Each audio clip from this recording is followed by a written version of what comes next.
Steffen, kannst du mir hören? Ja. Vielleicht haben wir in Berlin gar nicht voll. Wir werden auch binden, ob was frei ist. Ich rufe den Krankenwagen. Der konnte Die decken. Polizei will umkommen. Charles Sky, das? Ja, das ist das Bein. Oh. Oh, Steffen, wo können das denn bloß passieren? Malheur. Ja, ist gut, Herr Frank. Ja, das ist von unserer Familie hätte die Feind anschnappt. Sie war gekommen, wo ist mein Gewehr? Dort muss Andrea Bär. Ist so okay, schützt er, der kann gut singen und hat lange Beine. Ja, aber der Wegen sind gesund, verdammt. Kann hier irgendwer Opa wegbringen, anders drei kriegst du. Oh Gott, Steffen, hoffentlich wattert eins wieder. Ach, Stefanie, vielleicht ist das ja gar nicht so schlimm. Muss ja nicht unbedingt was brauchen werden, ne?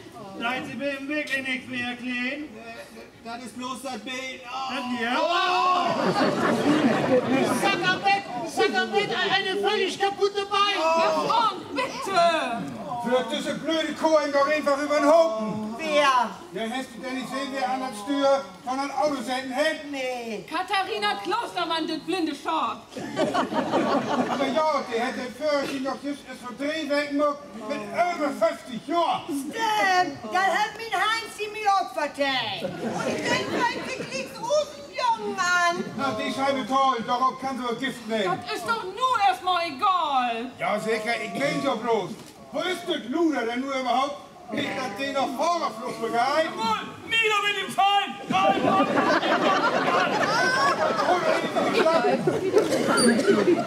Der Krankenwagen ist unterwegs und ist in Dornzug.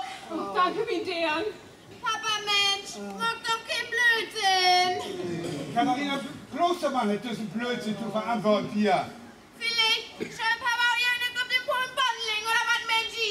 Ja, das recht. ja, Pia hat recht. Vielleicht nehmen wir eine Stumo gekaut mit den Krankenwagen dort. Aber. Gell, Mann, hier.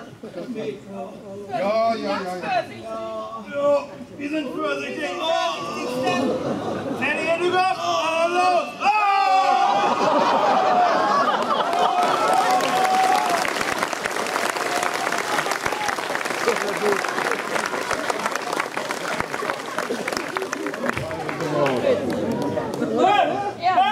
Hey! Wo war das mit mir? Ich bin in der Hutleber oder was? Hilfe!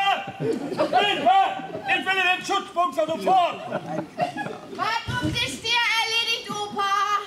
Oh, wer sind Sie? Sie sind doch nicht Andrea Bär. Ich bin Andrea.